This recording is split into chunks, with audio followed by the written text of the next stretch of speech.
Good morning.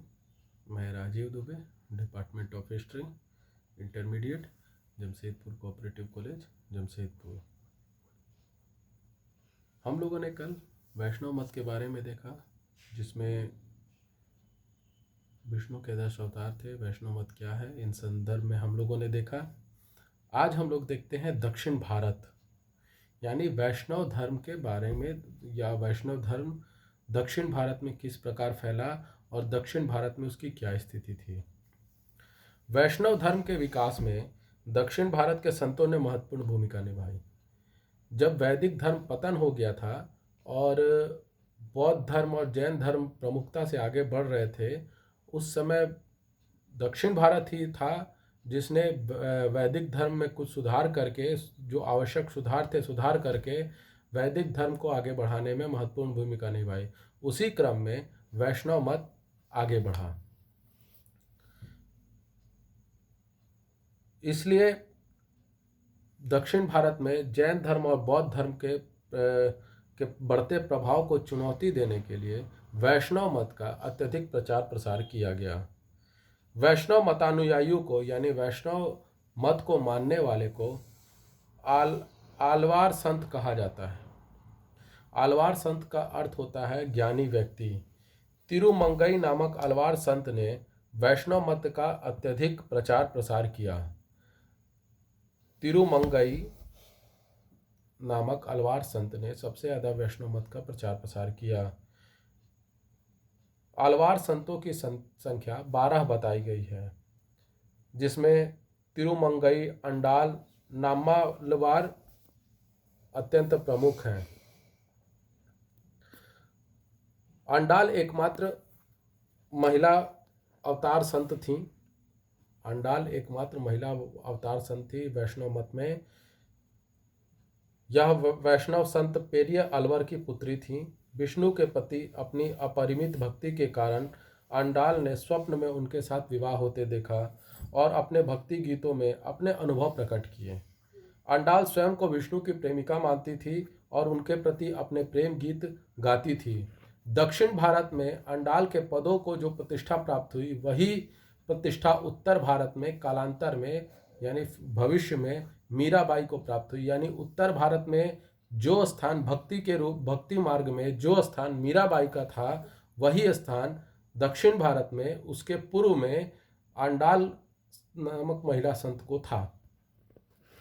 Alvar संतों की अंतिम कड़ी में नामालवार एवं उनके प्रिय शिष्य मधुर कवि का नाम उल्लेखनीय है। इनके भक्ति गीतों में गंभीर दार्शनिक चिंतन दृष्टिगोचर होता है। इन्होंने मोक्ष का मार्ग विष्णु भक्ति एवं विष्णु कीर्तन को बताया। यानी मोक्ष प्राप्त करना है तो विष्णु की भक्ति करिए और विष्णु का कीर्तन करिए, आपको मोक्ष की प्राप्ति होगी। दक्षिण भारत में पल्लव राजाओं ने वैष्णव धर्म को राजधर्म बनाया। सिंह विष्णु ने आदिवराह मंदिर मामल्लपुरम एवं नरसिंह वर्मन ने द्वितीय ने कांची में बैकुंठ पेरुमाल मंदिर बनाया। बादामी के चालुक्य नरेशों ने भी वैष्णव मत को माना। ऐहोल में कई विष्णु मंदिर निर्मित किए। वैष्णव भक्त आचार्यों की परंपरा में निम्न आचार्य हुए। वैष्णव भक्त में भी कई आचार्य हुए। आचार्य परंपरा में हुए तो कई आचार्य हुए, जिनके नाम, पहला नाथ मुनि। नाथ मुनि ने ही श्री वैष्णव संप्रदाय चलाया। वैष्णव आचार्य की परंपरा में ये पहले थे। इनका जन्म वीर नारायणपुर में हुआ। ये तमिल व संस्कृत के विद्वान थे। उन्होंने आलवार संतों की भक्ति का संग्रह नालामिर दिव्य प्रबंधन के नाम से किया। इन्होंने सभी के लिए भक्ति के द्वार खोले। इनके 11 शिष्य थे।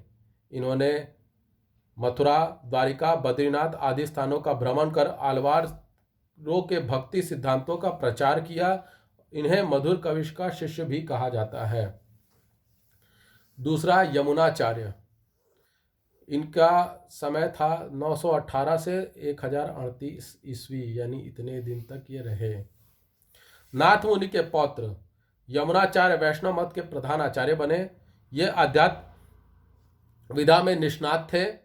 इनका तमिल नाम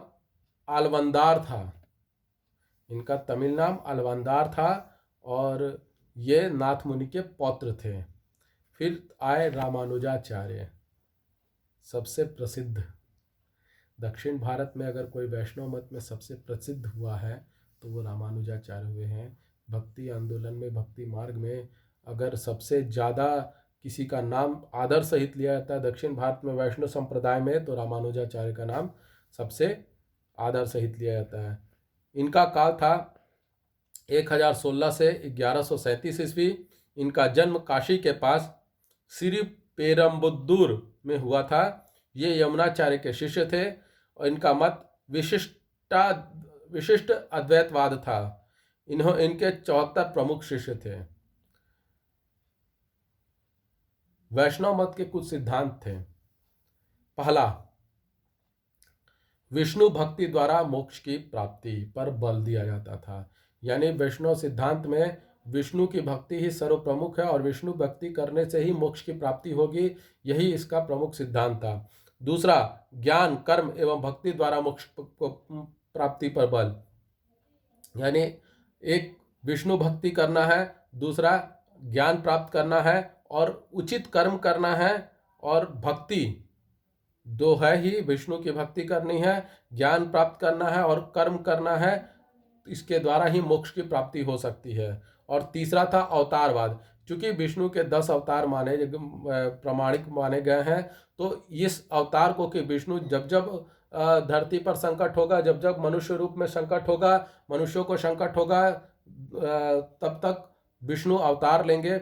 इस सिद्धांत को वैष्णव संप्रदाय में माना जाता है। इसी को अवतारवाद कहा जाता है और इसी को माना जाता है। अवतारवाद की पुष्टि गीता एवं रामचरितमानस दोनों में की गई है।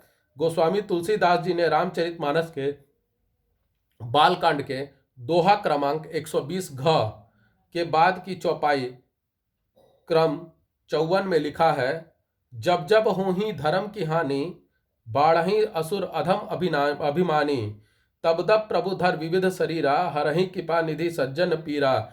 यानी जब जब धर्म की हानि होगी, असुर अभिमानी लोग बढ़ते जाएंगे, तब तब प्रभु विविध शरीर को धर के हरि कृपा निधि सज्जन पीरा, यानी कि हरि अपनी कृपा करेंगे और सज्जन लोगों की पीड़ा को दूर करेंगे। यानी जब जब धर्म की हानि होगी, अधर्मी लोग, अज्ञानी लोग, असुर प्रकृति के लोग बढ़ेंगे, तब तक प्रभु अवतार लेकर शरीर धारण करके सज्जन लोगों की दुख को दूर करेंगे, पीड़ा को दूर करेंगे। गीता के अध्याय 4 श्लोक क्रमांक 7 एवं 8 में भी यही लिखा है। बस शब्द का उलटफेर हो गया है। भावार्थ अगर बोला जाए तो भावार्थ यही है, यदा यदा ही धर्मस्य ग्लानिर्भवति भारत, अभ्युत्थानम अधर्मस्य तदात्मानं सृजाम्यहम्, परित्राणाय साधूनां विनाशाय च तदुष्कृतां, धर्म संस्थापनार्थाय संभवामि युगे युगे। अर्थात हे भारत, जब जब धर्म की हानि और अधर्म की वृद्धि होती है, तब तब मैं अवतार लेता हूं, मैं प्रकट होता हूं। साधु संतों के उद्धार एवं दुष्टों के विनाश के लिए, धर्म की स्थापना के लिए मैं प्रत्येक युग में प्रकट होता हूं। ये भगवान श्री कृष्ण ने गीता में लिखा है, गीता में बताया है। तो आप लोग, आज हम लोगों ने देखा दक्षिण भारत में वैष्णव मत के संदर्भ में वैष्णव मत की वहाँ क्या स्थिति थी, और अवतारवाद वैष्णव धर्म के सिद्धांत के संदर्भ में। आपको ये वीडियो कैसा लगा? लाइक करें, कमेंट करें, शेयर करें, ज़्यादा से ज़्यादा मात्रा में सब्सक्राइब करें। कोविड का काल है, घर पे रहें, सुरक्षित रहें। धन्यवाद।